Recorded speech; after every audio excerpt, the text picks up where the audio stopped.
Good evening, boys, girls, and ghouls.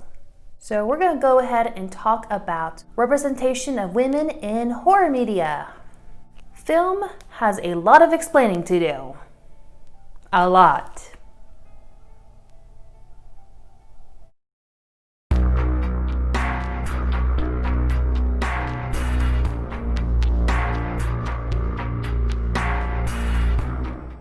Let's have a little pop quiz.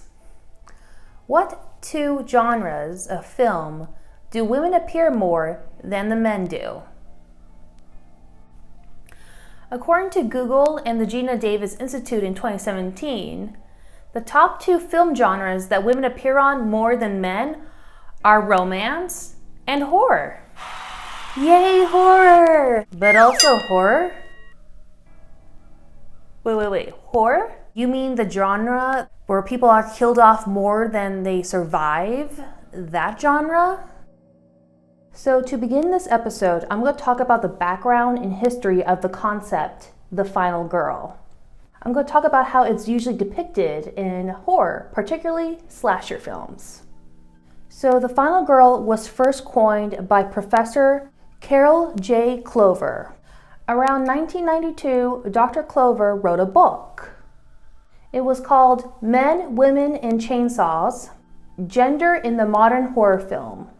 So the premise of this book is to analyze how horror movies are appealing, particularly occult, slasher, and revenge type of horror movies.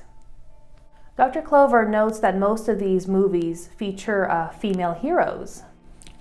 So Dr. Clover argues that horror films like these are where the audience is set up to take the side of the tormented female.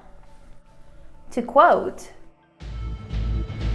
"Final girl, the image of the distressed female, most likely to linger in memory, is the image of the one who did not die, the survivor, or final girl. She is the one who encounters the mutilated bodies of her friends and perceives the full extent of the preceding horror and of her own peril, who is chased, cornered, wounded, whom we see scream, stagger, fall, rise, and scream again. She is abject terror personified. If her friends knew they were about to die only seconds before the event, the final girl lives with the knowledge for long minutes or hours. She alone looks death in the face, but she alone also finds the strength either to stay the killer long enough to be rescued, ending A, or to kill him herself, ending B. She is inevitably female. So let me ask you this. What does it take to be the final girl? What are the traits? Many depictions of the final girl carry the following traits. So the final girl is almost always a virgin or at least sexually unavailable for the entire duration of the movie. The final girl will not drink alcohol, smoke, or take any drugs. In fact, she's going to avoid all the vices that are shown in the movie. Now, sometimes this final girl will have a gender ambiguous name, like Dana, Sydney, or Jess. In my own personal observations, I have noticed that the final girl tends to be more closed off or serious compared to the rest of the cast. Mind you, it's not always that way. So in the next episode, I'm going to talk about the girl that does not get to be the final girl. This is the female character that is often used as a contrast to the final girl. You know, before she dies. I call her the other girl. What is it about the other girl that makes her so killable compared to the final girl? Do the traits the other girl carries really lead to her death?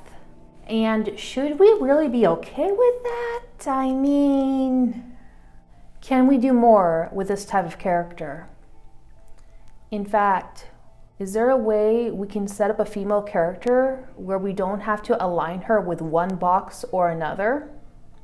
Can there be a new girl in these horror movies of today? We'll get deeper into this in the next part of our episode. Have a pleasant nightmare.